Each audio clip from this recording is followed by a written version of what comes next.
Hey folks, thanks for clicking on Pro Talk Outdoors. Going to be back here again today with a new Diving Deep edition, joined by a guy that will be no stranger to folks that are fans of podcasts like the Finger Chronicles or Wired to Hunt. Dan Johnson's going to join us here shortly to talk about a lot of different things, including conservation. But before we get Dan on the line, just a few quick thank yous from our sponsors: Real World Wildlife Products, Matthews Archery, Muzzy Broadheads, Nocturnal Lighted Nocks, Nose Jammer, Wicked Tree Gear, and Glacier Coolers. And again, folks, you can go to Wicked Tree Gear and Glacier Coolers online, make your order, use the promo code PROTALK, PROTALK, to save an additional 20%.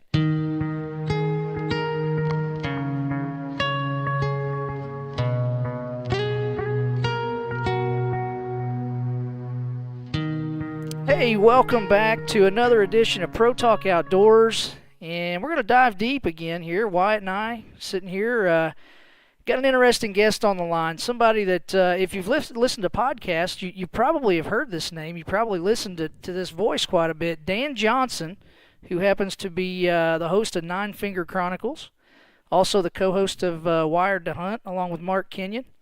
Dan, thanks for joining us, buddy. Gentlemen, I appreciate it.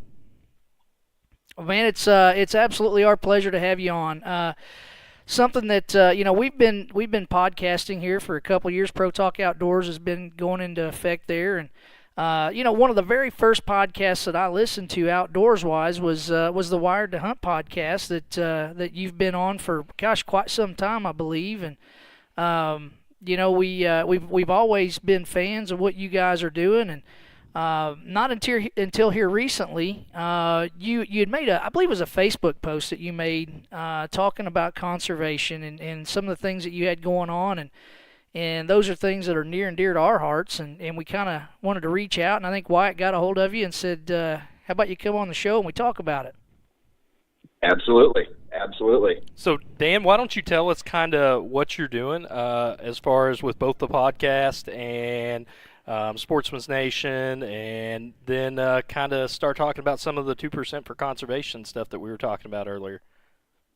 Absolutely. Well, like I said, I really appreciate you guys having me on the podcast here and to chit-chat and BS a little bit. But when it comes to, I first started podcasting as the co-host of the Wired to Hunt podcast, and Mark pulled me in, asked me if I wanted to be the co-host of his show. I said, hell yeah. And I don't even know how many years. I think we're going on 4 some years of that podcast. And he pretty much runs the show. I'm just the co-host, and I ask random questions. I say dumb stuff. I get, if they're, he's the level-headed guy of the podcast, and I'm kind of the curveball of the wild card, so to speak. He comes up with all the good ideas, and I just make a fool out of myself, basically.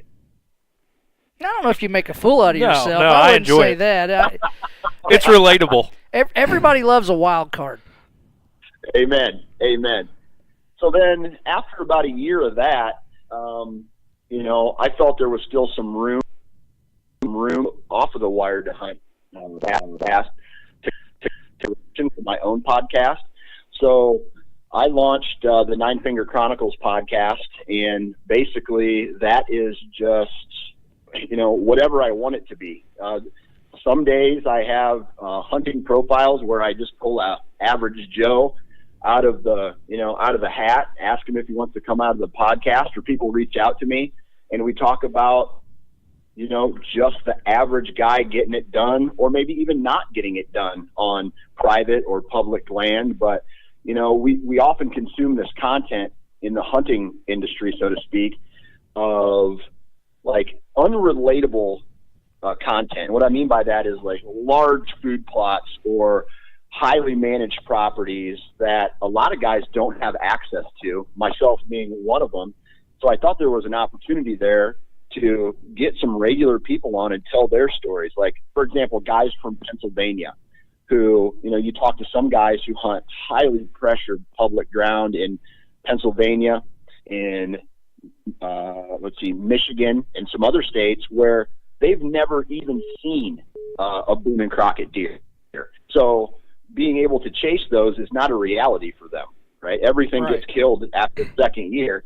So I get guys like that on, and we do a lot of gear talk. We talk a lot about archery equipment, hunting equipment on the podcast. I bring in some manufacturers of hunting products, and I get information straight from the horse's mouth on new products, research, development, ingenuity, the latest and greatest type of products. And then some of my favorite episodes are just what I call BS sessions, and where it's basically me and another person just BSing about what we love to do, and that's hunt deer. So, we also kind of hop into the Western realm just a little bit, but not very much. It's my favorite thing to do in the world outside of hang out with my family is to chase whitetails, and that's what this podcast my podcast kind of revolves around. So. Yeah, well, and I'd like to add the hunter profile stuff that you guys do. I've listened to quite a few of those, and it is very relatable, to the average guy, and there's always something to be learned, I think, from people that are hunting, on public lands or even on private lands, but smaller tracts and stuff like that. Just it's just so relatable, and it's easier to apply their strategies than sometimes it is, to apply strategies from somebody that's hunting thousands of managed acres. Yeah, absolutely. And that's what I really love hearing, right? I'll be honest, I got rid of all my outdoor television because I don't know about you guys, but I really can't relate around planting, 50, 60 acres of food plots and then sitting in a box blind that costs more than a month of my mortgage to basically wait for a deer to show up. That's not how I hunt. That's not how I taught myself to hunt. And that's not how the guys that I know who are my hunting buddies hunt. And when I get to listen to a story of, let's say, a guy from one of those high pressured states be successful and consistently successful on some of that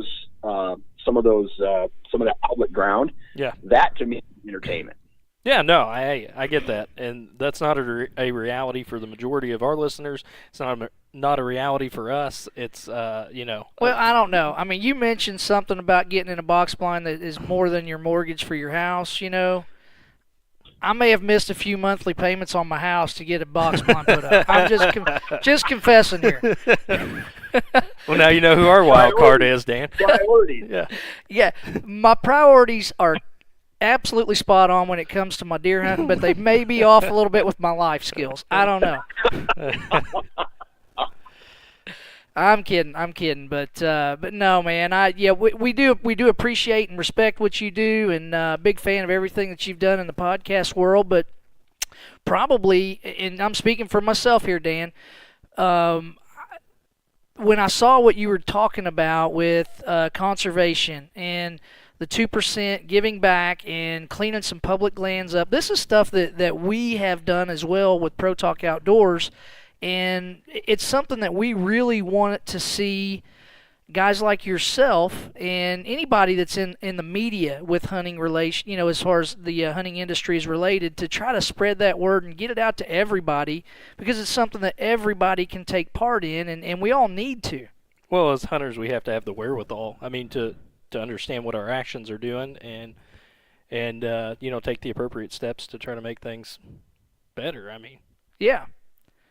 So I guess what inspired you, Dan, to get involved and do this?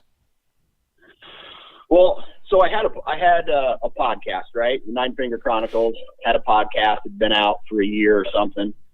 And every January they have the Archery Trade Association show. And I went to that show, which is a product show, right? This is where all the dealers, or wherever there is a retail archery store throughout the United States, the owners of those stores and some of the big box stores come to the Archery Trade Association trade show, and they look at all the new products. They make their deals. They put in orders. And I was walking up and down the halls of this event, of this trade show, And I noticed that, yes, it's a trade show. It's all revolves around product. But for companies that make their living off of selling products that harvest or take the life of, a resource, let's say like a deer or an elk, there wasn't any type of presence that I felt for conservation. The National Deer Alliance, their booth was out in a hallway. I think it was right next to the Quality Deer Management booth. It was out in a hallway that got no traffic, and it kind of inspired me a little bit, because without the natural resource, there is no hunting industry. So I felt that there needed to be some attention brought from a grassroots campaign like myself. I mean, when you think of it compared to the other hunting media that's out there, I'm small potatoes, man. So I wanted to do what I could to help basically talk the talk and walk the walk, because I think a lot of people think, hey, I'm gonna say something about conservation, but that doesn't mean you're active in conservation, because we all know, to get things done takes action. And I felt that there was a lot less action out there than there needed to be. So that's kind of where I got the fire lit under my butt, and why I wanted to start walking the walk when it came to conservation practices. That's kind of interesting, because we had a similar feeling at the ATA this year, and we have for the last couple of years, and we did something similar to what you're doing, with picking up trash and different things at local parks and stuff, and tried to spread the word, to the best of our abilities, and still are trying to do it. But you're right, it's cheap talk but it's actions that really show what's going on. Absolutely. So, I also own a company called the Sportsman's Nation. So it's currently, I call it a podcast network. It's sportsmansnation.com, and it has a variety of other podcasts on it, from the whitetail world and from the big game world. I have 2 RSS feeds where you can, choose whitetails or like elk and mule deer podcasts to listen to. And I wanted to have that company become certified for 2% for conservation. And for those people who are unfamiliar with that, 2% for conservation is they're asking you to give 1% of the company's gross income, and then they're wanting 1% of your time, which translates into roughly 21 hours of I guess, donation time throughout an entire year. And I said to myself, I like what this company's doing. I had them on the podcast as a guest, and then that's when it started. That's when I started thinking about, how can I do more? How can I don't want to use the word role model, but I want to lead by example. And so I just said to myself, I'm going to make a commitment. I'm going to get my company certified for 2% for conservation, and I'm currently in that process. I'm not certified yet. I've made the proper donations from a financial standpoint, but I still owe. I just calculated it before this podcast. I owe 5 more hours of time to conservation efforts before I can turn in my application for them to review it. Hey, so let me ask you this. What are you doing to account for that time? Yeah. So in the past, before, let's see, it's been throughout this last year, I've done a couple things. I've shared discount codes and promoted Quality Deer Management Association on my podcast, on the Finger Chronicles podcast, which counts as time.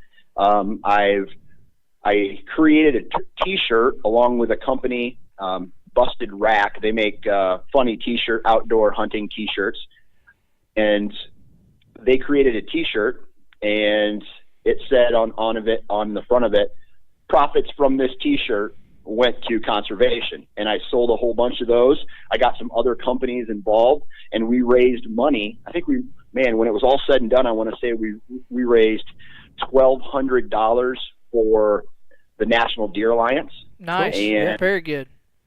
Yep. And then after that is the, boots to the ground work, what I'm currently in the process of doing. I mean, July 3rd, as soon as I got off work, instead of going and cracking a beer or sitting poolside somewhere, it was 98 degrees outside. And I went into the public land down by my house, and I started picking up trash. So the next 5 hours that I owe are going to be doing some trash removal and helping out the local conservation board on that public land. Yeah, good deal. Good deal. That's awesome that you're taking the initiative and getting everything in line to be a member of that. That's definitely leading by example, without a doubt. Yeah. So the other day I think it was on Facebook or Instagram or one, you put a thing up and you said, is planting food plots an act of conservation? I thought that was very interesting. I haven't responded to it, kind of how I felt about it. But what are your thoughts on that? There was definitely some really, really, really mixed ideas there. Right. So I'll answer the question at a high level first, and then I'll kind of dig down into it. But for me, and in my opinion, is true conservation is an act of selflessness, right? So whatever you do to help a conservation effort, I feel that you're knowingly giving your time or your money to something that's bigger than yourself, something that you may not get a direct result out of. Right. When I posted that, the idea kind of popped into my head, and I was, I'm like, you hear these people talk about conservation, and they talk about it only from a macro level, meaning there's people out there who are planting food plots, they're doing hinge cutting, they're improving the habitat on their personal farms. And when you think about it, that's great for the deer habitat. And that's great for, I guess, keeping a healthy herd, whether it's, having supplemental feeding. And you guys knew by reading some of that, people think that that's conservation, or that's their opinion. And I agree. I think that is a form of conservation. But I think there's different levels of conservation, because when you're only benefiting yourself and maybe a surrounding area, I think that I don't know. I think there's something else that can be done on a grander scale that can help more people than just yourself. And that's kind of my opinion, but I get that. And my response to it was, I think that it's that person's mindset and how, what they're planning it for, and then their mindset as a hunter, determines if it's a conservation effort or not. You know what I mean? And I used an example, I think, on my response. I said, when I was younger, 10 or 12 years ago, when I first started planting a few food plots, it was solely to try to kill a deer off of. That's all that it was, and it was to provide food just in the fall. Now it's evolved to where we're providing food, year round. We're providing, bedding cover, and it's helping the quail and the rabbits and, the foxes and the deer and the turkeys and, everything else. I think now I can justify it more that it is a conservation effort. But you're right when you say, it's a singular effort too, because it's only helping myself. It's not helping anybody in Colorado with what I'm doing, or it's not helping anybody in Tennessee or anything else. It's solely helping my farm and maybe surrounding farms, within a very small area. Well, yeah, it is. But now you also got to look at this. And this is something that, and it's a guy I know that you're familiar with, Dan, and Shane Mahoney. He said a couple different things in a conversation that I had with him, and that was, there's so many different types of conservation. There's monetary the ways you can help conservation. You can get out and you can actually put some effort into it, physical labor and cleaning up properties the way that you've done. You can go clean a stream, and how do you gauge which is more important? You really can't, because it really takes all of those efforts included to be a positive conservation effort. Right, and I think to Dan's point is we can't, as deer hunters, and maybe I'm putting words in your mouth. I don't know, Dan. Correct me if I'm wrong. But as deer hunters, we can't just plant some food plots and stuff here at our house and then say, oh, well, I did my conservation part. We need to be more involved at different levels. Yeah. Is that kind of what you're getting at? Yeah, I mean, let's face the facts. I think a lot of us, when it comes to hunting season, we're only focused on hunting and within the season, and then our lives get so busy that we kind of forget about all the other little things that allows us to be able to hunt. To continue to hunt every year. So I think that whether it is, maybe planting a food plot on your own property, hinge cutting, it may benefit you, but you're doing something, right? Something is better than nothing. Right. And I think that even if it's just, I guess the message that I'm trying to portray or get across to anybody who will listen to me is something small, but have multiple people do it. Let's say you can only donate 1 hour a year to conservation efforts, or you can only donate $1 a year. That's better than nothing at all. And if we get a large amount of people to donate just a little bit, man, that's how you get a snowball to build. Yeah, no doubt. No doubt. I noticed too. Somebody responded to something, and you responded and said, "Are farmers conservationists because they plant a tremendous amount of food?" I just want to note that because I thought that was really funny. That really made me laugh out loud. Yeah. And I think you guys are right. I mean, it's the mindset as well. I mean, just because you provide food to a herd of whitetails, I mean, I don't know. Is that really a effort? I don't know. Well, it's not. I mean, in your farmer reference was the perfect reference by saying that, because they provide more food than any of us will, as just planting food plots. But they're not conservationists because they're doing it for profit. They're not putting it out there for the deer, the turkeys, or any of the other game. They're doing it to make money off of it. It's not a conservation effort. I'm grateful that we have farmers on the places that I hunt, because I mean it really helps my hunting in the deer herd. But it's not a conservation effort. Right. Absolutely. So I guess, what kind of ideas do you have, Dan? I mean, I know you've talked about making your company at the 2% give back for conservation, but let's brainstorm here a little bit. What kind of ideas? What can we do, or in the media to help encourage others to? What could the average Joe do to get involved? Yeah, not just the media, but the average person. What are steps that the average person needs to make, in your opinion? Right. Well, let's start at the bottom and work our way up, right? So, if you enjoy public lands and you hunt on public ground, you can do something as simple as pick up trash. Yeah. I mean, whether it's an hour or 30 minutes, or when you're driving out to hunt, or when you're coming back to hunt, and you see something in that parking lot or on the road that doesn't need to be there, or someone dumps some trash, take a minute, clean it up. Very simple, right? Now, if you have, and I understand people have very busy lives, man. I got 3 kids, I got wife, I got a full-time job, I got a podcast and another business to run. So I know about being busy, but if you're serious about, my passion in life is animals. I love whitetail deer. I love hunting them. I love driving out in the country and showing my kids, through the binoculars.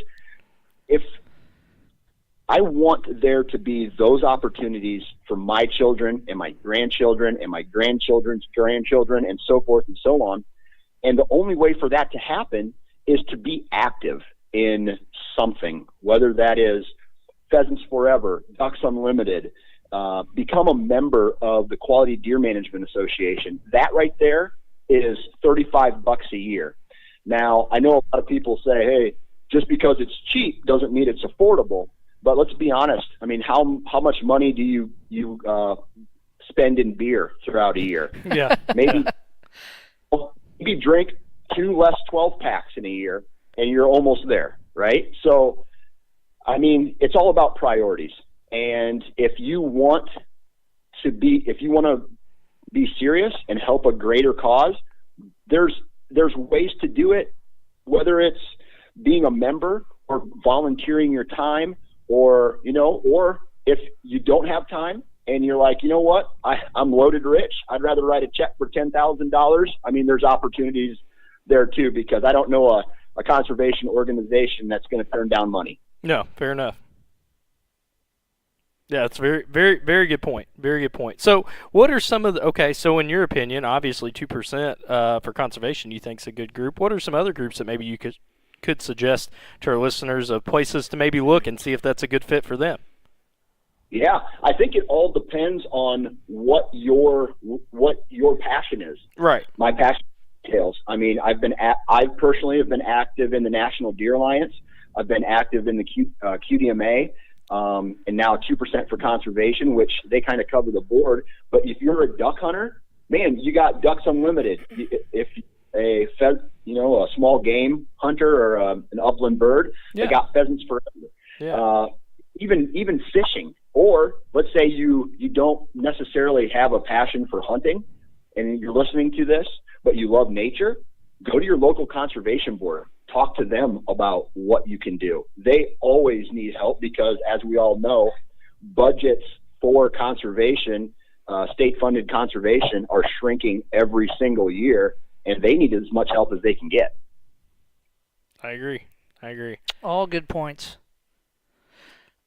I want to ask you this question now, Dan. It's it kind of shifts gears just a little bit, but what's your thoughts on hunter recruitment and what can be done to, I guess, have more of a positive impact, a long-term introduction into the outdoors for individuals? What can we do there? Right.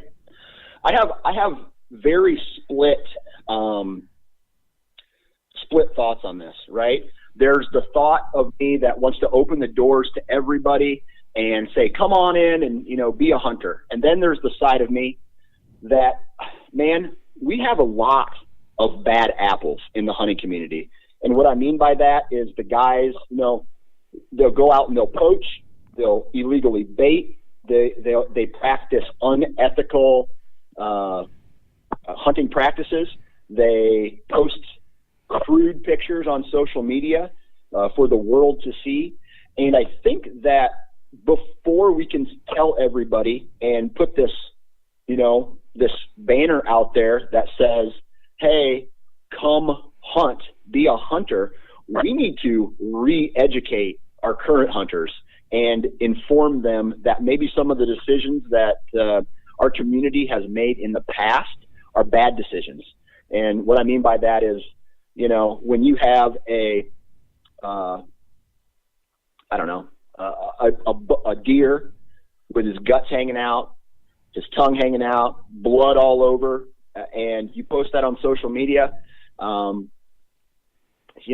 that's probably not the best image to portray. However, I'm also a hypocrite because I feel that when you talk with someone who may be new to hunting or is not a hunter, you realize that an animal dies when you go hunting, and some people just can't deal with that. And if you show that death in a light where there's blood and guts, they'll never accept it. But if you show that death of an animal in a light where it's respected, its meat is used, and even if you mount its head on your wall, it's not mounted as a trophy, but it's mounted more as a memory to an experience that you had in your life, who you were there with, because that's really what life is all about, man. It's about experiences and who you share those experiences with. That makes up life. So if you can show hunting in a I don't want to say sugar-coated light, because like I said, man, an animal dies. But we have to show honor and respect for that death. Well, I mean, we have to, as hunters, we kind of know what goes on, behind the scenes, I guess. But we have to think about the people that aren't hunters, the non-hunting public that are maybe completely and totally indifferent about it. And you were talking earlier about how, maybe we need to get our group in line before we really start introducing people.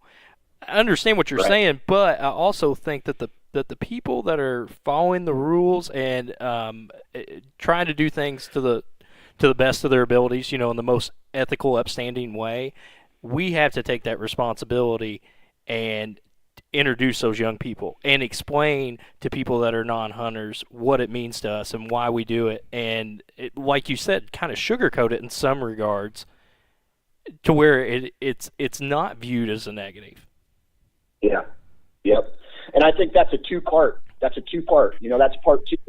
I mean, it's a two-part thing, and not saying one's part one and one's part two, is educating the current hunters on how they should act. I mean, we have a responsibility to, votes happen. I mean, dumb stuff happens every single week, it seems like, when you get these messages about, hey, instead of letting hunters hunt in Long Island, New York, they're catching deer alive and castrating them. Yeah. Yeah. Oh, gosh.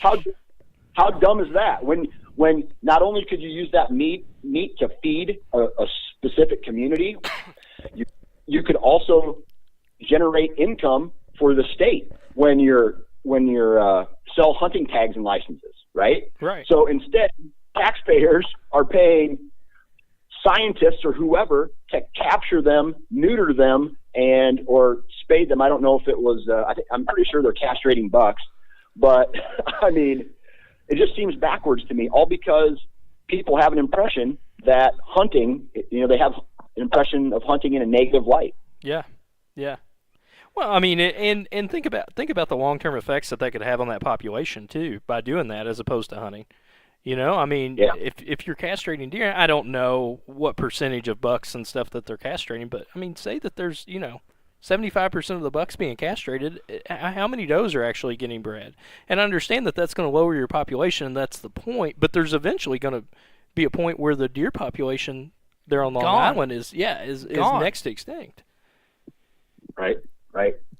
And just to kind of go back on what you said about, getting youth involved, it's absolutely important. And not even youth, but other people who show interest in hunting. I have a buddy who I took out turkey hunting multiple times, or I've had a kid who, I'll use this example. He was a teenager. His dad would take him fishing, but never had the time to take him hunting. So I took him turkey hunting, and we bounced around the woods for however many, days. He shot his tom. I called the tom in for him. He shot it. You look at his face, he's happy. And that experience right there, hook, line, and sinker, he will hunt turkey every year for the rest of his life. Yeah. That's great. Yeah, we better than drugs, man. It's better than drugs. I don't know. Oh man, right. I can't really say that I can, make a fair comparison because I haven't done drugs, but I don't feel the need to because I have the outdoors. I'll say it that way. Absolutely. Hey, so on a little bit lighter note, what do you have going this summer, man? Have you done any trail camera inventory? Do you have them out? Like, what are your steps in your process from right now, first part of July, to October 1st or whenever you guys open up? Yeah. So, 2 weeks ago, I ended up finally getting my trail cameras out. I have some mineral stations that I set up, put my trail cameras over them, got those things set out, and now they're just soaking so that hopefully by the end of this month, or basically the next opportunity, my summer's packed with family and all these other activities that I got going on. But when I get an opportunity, I'm going to go check them. And basically, I just love velvet buck pictures first and foremost. But what it does is it allows me to take a look at not only the herd health, right? Fawn recruitment. But at the same time, we all love big bucks, right? No, absolutely. And I'm blessed to live in Iowa, and I like to see what the age structure is on the farms and the properties that I have access to hunt. And what that does is it lets me get an idea of when I finally get into the hunting season, you know, let's say the rut hits or when I start taking my rut vacation, I know kind of what's in my area. And I want to, you know, my goal every year is to harvest a 4-year-old buck or older. And trail cameras really help me see if that. Yeah, so, you know, when the season actually gets here, and I typically hunt weekends until I take my vacation in the first 2 weeks of November. I mean, trail cameras really help me get an idea of the caliber of bucks that are in the area, helps me define their age class, because and last year is a perfect example. Last year, I went into a new farm. I didn't have any trail camera pictures of any deer. I didn't know the deer like I did on some of my other farms. And so I see this big rack pop up in some really thick stuff. He was acting like he was the king of the timber. I shot him on kind of a really fast, you know, he showed up in an opening. It was one of those things where I had to shoot or let him walk. I decided to shoot, and then he died about 40 yards from my stand. I walked over to him, and his body was really small. So yeah. I shot an immature buck. I don't regret it, but if I had the opportunity to do it over again, I probably wouldn't have shot that deer, just because he's not the age class. He just had a really impressive rap for that age. So trail cameras basically help me identify the deer. And not only can I look at antler characteristics to identify them, but I can look at body size as well. And that helps me determine, I guess if you want to call it a hit list, kind of a hit list of the deer that I'm looking for. So are you a guy that pre-hangs your sets, or are you a hang and hunt dude, or what's your? It's funny you ask that, because I go out and it always ends up being the hottest day of the entire summer for some reason when I do this. Yes, it does. I go out, I hang stands in my traditional rut location. So like pinch points, downwind of popular bedding areas, some travel corridors. But what happens is when the season hits and my trail cameras start showing me where the deer movement's at, I don't even sit those stands really. They're there for backup if I can't locate a buck, but I'm mobile, right? So I do a lot of run and gun hunts. So what type of gear are you running for the run and gun? Say that again? What type of gear are you running for the run and gun hunts? What type of stand, sticks? Are you running a climber? Are you running a hang and hunt? What are you using? Yeah, so I've been using lone wolf sticks and stands for ever since I kind of taught myself how to do this run and gun style hunting. So lone wolf sticks, lone wolf stands, my backpack, you know, a hand saw is a must, trying to get up in some of these trees. And then depending on the area, I might bring a pole saw as well, which allows me to trim some quick shooting lanes to get, some kind of an open shot into a trail or a pinch point or whatnot. Yeah. Are you running any modifications on those sticks? Are you running like a rope mod or anything like that, or are you just doing what how they're factory specs? Yeah. I guess. I know there's a lot of modifications out there. I don't run any modifications. I'm just very comfortable with what they offer. Now, I do set like shirts or some clothing in certain areas of my setup, so that kind of dampens the noise as I'm walking through or setting up. But I take my time. I'm pretty slow, methodical on my setup. I can do it fast if I need to, or I can go slow and be extra quiet. I do have a couple stands where I've wrapped and sticks where I've wrapped basically hockey tape on the poles. That deadens it down a lot. I've even sprayed a stand with some.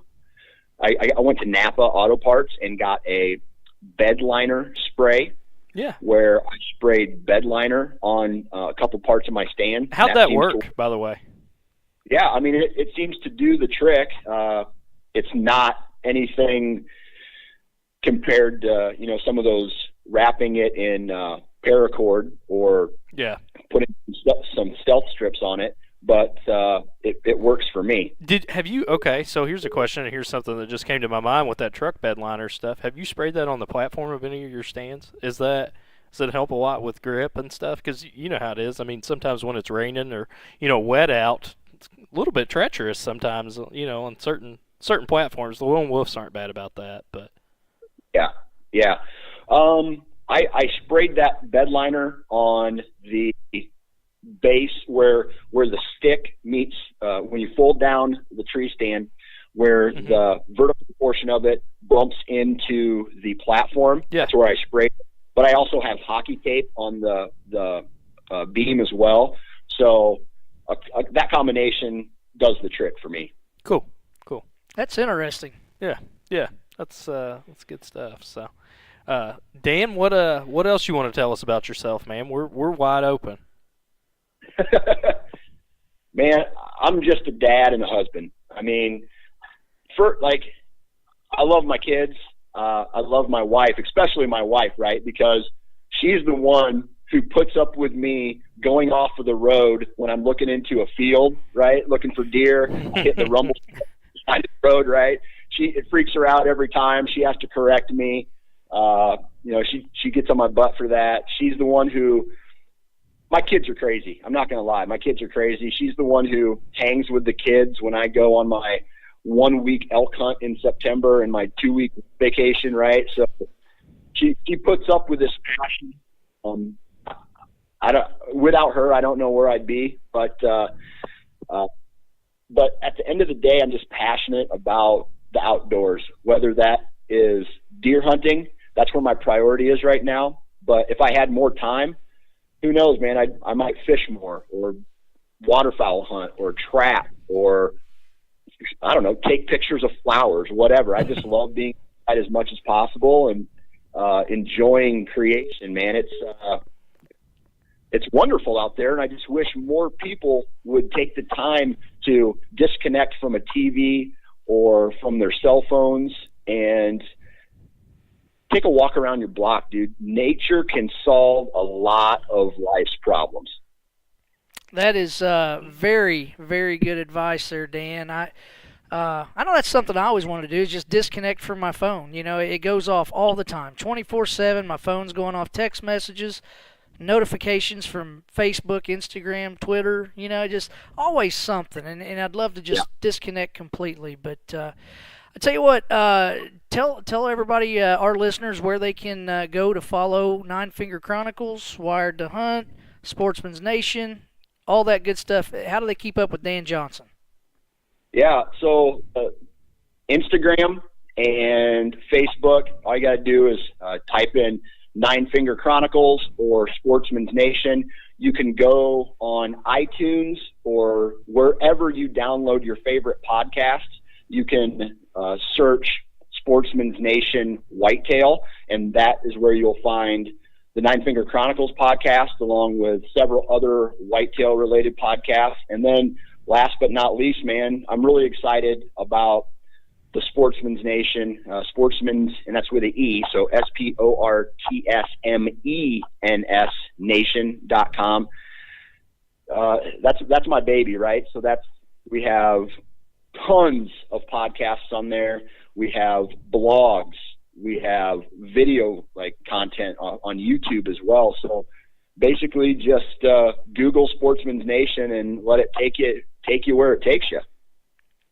That sounds good. We'll definitely do that. And Dan, we certainly do appreciate you taking the time to come on and talk conservation, hunter recruitment, and big deer and kids and wives and all that good stuff, man. Yeah, man. Thanks, and good luck this fall.